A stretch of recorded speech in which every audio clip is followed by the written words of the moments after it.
Oh, hey, what's up? Oh, I should have known. You're at the fragrance lair for my top 10 spring list. Okay, I understand. I should have known. Oh well, okay, let's get into it then. It's gonna be fun, I promise you. Anywho, a couple things before I get into this list. One, every fragrance on this list, I will give you its Fragrantica profile so you can look into it. It's all designer. Anything that I've unboxed on YouTube that's going to be on this list, I'll give you the video in the description. And yeah, it's my list, not yours. If it's something on there that you like, that you want it to be on there, either I don't like it, or I don't have it, or both. So, no whining. Okay? No whining. Anywho, let's get into the list. Okay. Well, speaking of the list, I have 2 honorable mentions and then the top 10 list. So, ready for number 10? I lied. Ready for the first honorable mention? Okay, let's get into it. First honorable mention is from Ed Hardy, and it's, come on, Love and Luck by Ed Hardy. Classic Ed Hardy design, and I guess you could say classic Ed Hardy scent. Fresh, clean, generic. Excluding the generic part, this thing is built for spring. I don't enjoy it that much, but if I run out of things to wear for a spring day, I can always lean on this. So, clean and fresh. Citrus. It's a musk, but not too much. So, yeah. First honorable mention, Ed Hardy, Love and Luck. Second honorable mention, kind of people, I don't know. This one's okay, but I'll tell you why I have it on here. Kenneth. Okay, Kenneth Cole RSV. I'm sorry, Kenneth Cole Signature.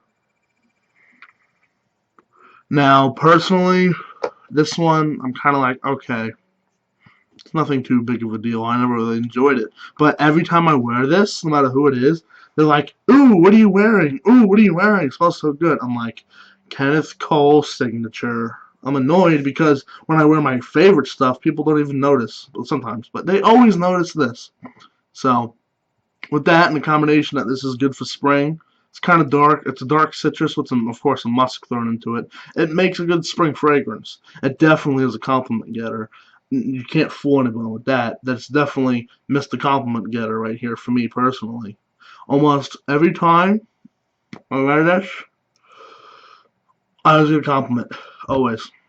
So, yeah. Second honorable mention. If I liked this fragrance, this would be way up on the list. But since I kind of have a love-hate, mostly hate relationship with this, it's an honorable mention, and probably it's never going to be anything more. But yeah, the honorable mentions are out of the way. Now let's get into what we came here for, shall we? Okay, number 10. Such a beautiful bottle. So beautiful. You're so beautiful. Number 10, Gucci by Gucci. Such a heavy-duty bottle. Such a masterpiece. Everything about this fragrance is beautiful. I mean, everything about the bottle is beautiful. The fragrance inside is nice. It's kind of weak, the longevity and projection wise, but the fragrance itself smells really nice. Crisp tobacco with some sweetness in there and a little bit of musk. But yeah, if this was stronger, this would, one, not be able to be on the spring list because it would be too strong, and two, if it was stronger, I would love it that much more. But since it's kind of weak, it's kind of, I fall in and out of love with it, especially when it's weak. Because sometimes the stuff performs average, sometimes it performs hideously bad. So mostly it's hideously bad. So number 10, Gucci by Gucci. Put Number 9. Number 9 is quite the interesting fragrance. And When I say interesting, I mean interesting because no, not it's kind of a weird house, but anyways, it's Mariano Rivera New York Yankees fragrance. At the back, you got Rivera on it, his jersey number 42. I got a signature right here. You got the Yankee insignia right here. There you go. So this is very fresh, very clean, sweet. Not like sweet, like gourmand sweet, but just sweet. Can't explain it, but just sweet. But once again, the projection longevity is kind of average, below average. Not as bad as Gucci Goop by Gucci, but bad enough. So you don't want to wear this on a cool night. Kind of want to wear this on a hottish spring day. So that's number 9. Mariano Rivera's New York Yankees. There you go. Once again, every fragrance that I put on this list, I'll show you the Fragrantica profile thing for it, so you can look at it more yourself and see what you think. So yeah. Okay. 9. That's number 9. Number 8, we got the first of 2 Terra Glaze.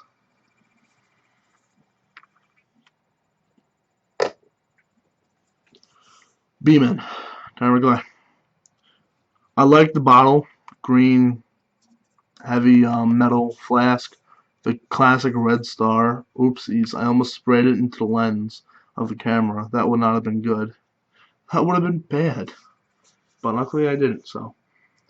This is one of the spring fragrances where you can wear, I would suggest, in the cool nights, cool days. This is more of a cool spring fragrance. It's not one of the warmer spring fragrances days. So you can wear this in March and April. And May and June, you got to get really lucky and find one of those unseasonably cool days to wear this. But besides that, yeah, March and April. You get some woods, some spices, and some fruits. Particularly, I think it's rhubarb. I'm not too sure. But yeah, that's the fragrance, boys and girls. Beeman, Terra McGlay. Number 7. No. 12, 11, 10, 9, 8. That's number 8. Okay. My apologies. Number 8. Number 7. The second and final Terra McGlay in this house. I mean, in this top 10 list for spring. It is Beeman. I lied. Pure Malt. Jesus Christ. Yeah. Got the star plastic flask, not as heavy as Beeman, but much nicer. Back when I put it on my top 25 list, I was kind of bashing it, even though it was on the list, but now the things I didn't like, I love in it now. I love the berries. I like the liquor part, but the berries kind of turn me off. But now the berries is what makes this thing so stunning. Oh, pure Malt. But this is another one where you can't really wear in the hot spring days, if hot spring days even happen. But those are the kind of ones where you just want to wear where it's kind of like in the middle, like maybe 40s and 50s spring kind of thing. Mostly nighttime. This is very beautiful, but the projection longevity is a little bit above average, which makes it kind of dangerous for those hotter spring days in the 70s. I want to wear it, especially in the sun. Forget about it. You kill people. But this is good for other times of the spring season, kind of like March and April there again. But yeah, so this is number 7, right? I don't want to mess up again. 12, 11, 10, 9, 8, 7. I'm right this time. Yay me. So yeah, number 7, Terra McGlay's Pure Malt. So good. I love this a lot more now, people. Number 6. This one is definitely not one of the good guys. It is Ed Hardy's Villain. Huh? Get it? It's not a good guy because it's villain. Okay, bad joke. Move on. So, yeah, but this bottle, the design of it anyways, kind of strays away from the typical Ed Hardy loud and in-your-face tattooed style bottles. But this one's very different. You can tell it's in the Ed Hardy family, but it's kind of like different in its own right, which is good. I like the bottle design. Kind of like the blown glass thing over here, yellowish cap, but the fragrance itself.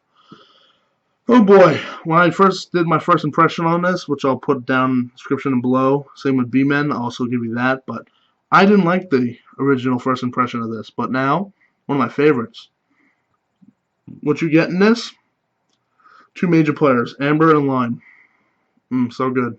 But this one, the projection longevity, surprisingly good. When I say good, I mean it's good for what it's for. It's not good for winter or fall, but it's good for spring. This one you could probably wear from the beginning of spring to the end of spring, and then even carry on into the summer where it really shines. But for this, you can wear almost any time. This could be spring signature scent worthy, in my opinion. But amber and lime is the two major components in this.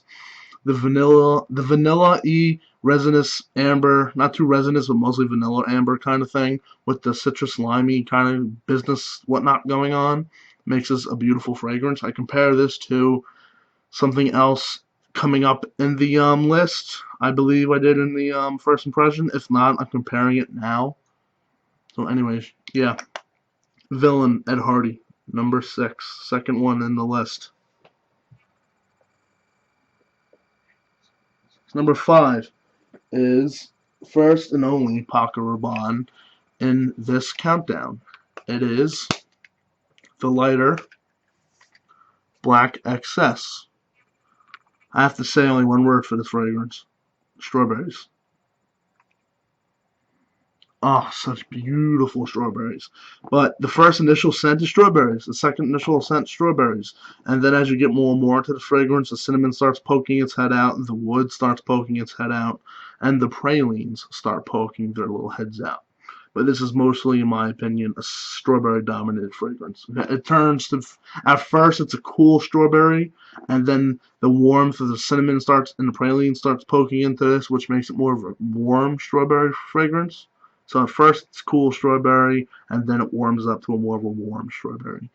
Either way, it's a gem, in my opinion, from Paco Rabanne. Very nice. Very nice. I think this is on my top 25 list as well.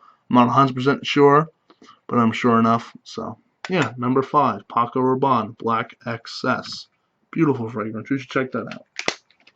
Number 4, not a surprise to people who know this fragrance, but a surprise to people who probably haven't heard of this fragrance because they don't know what it is. So, anywho, it is Lacoste Style and Play.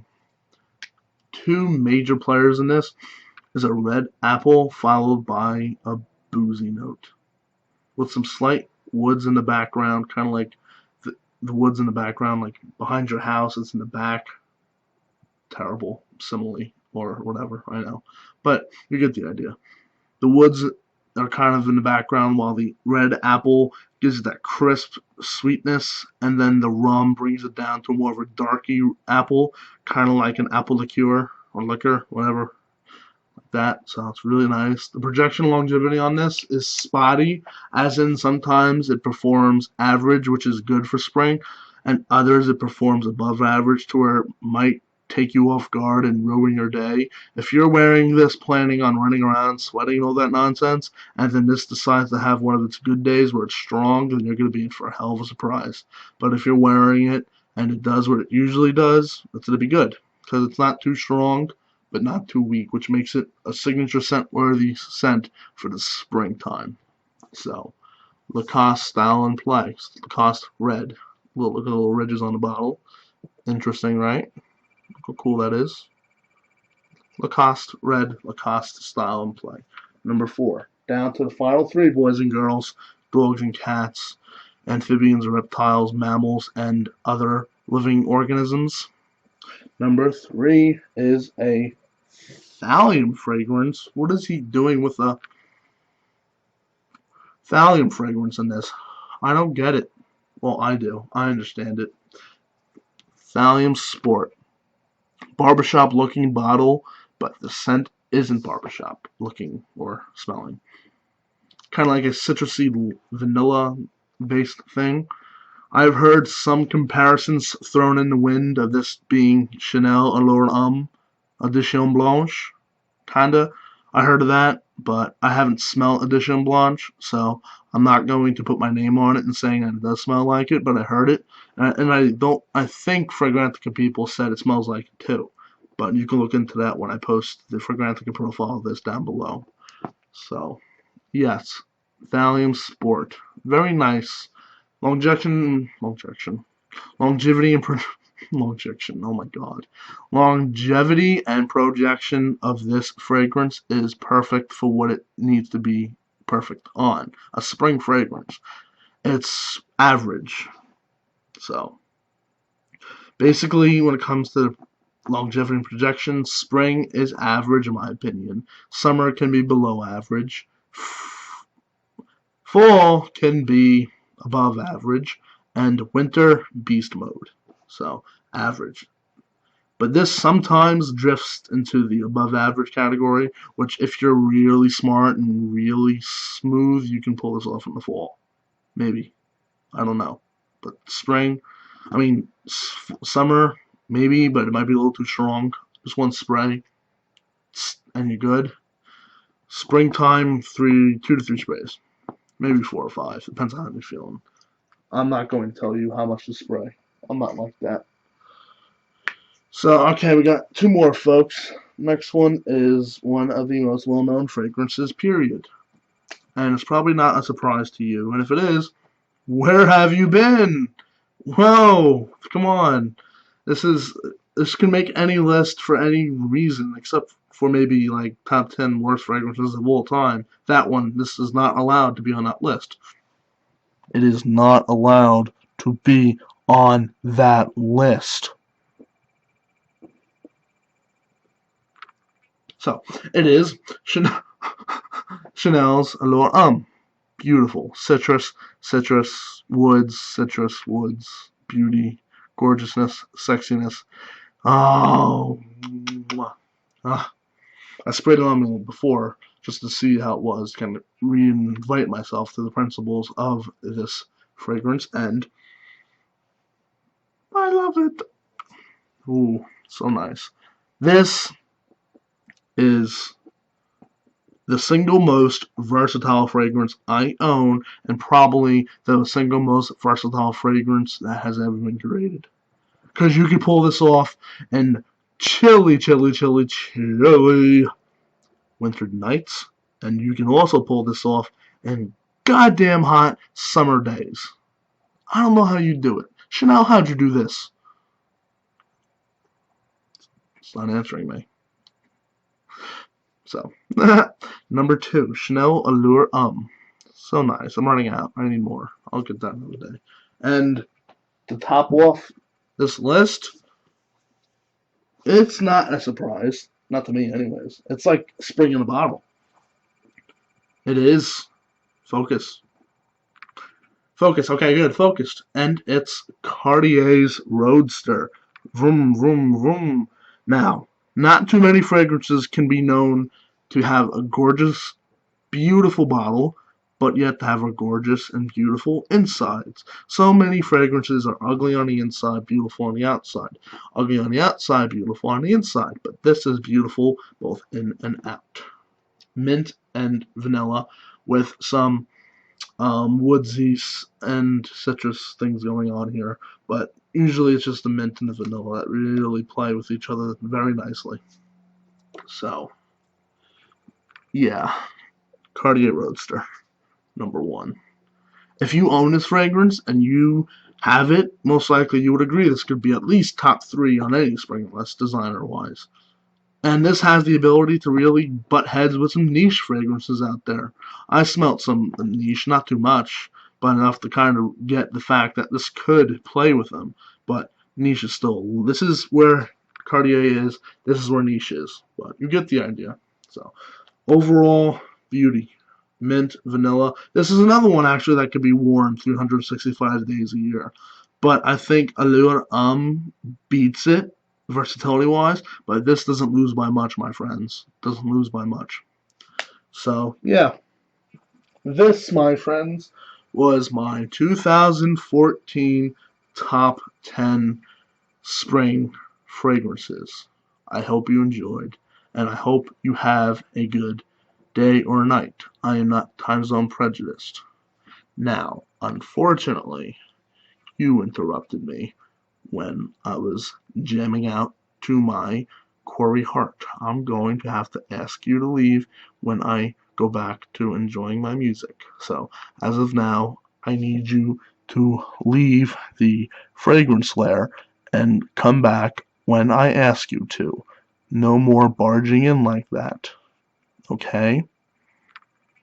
Goodbye.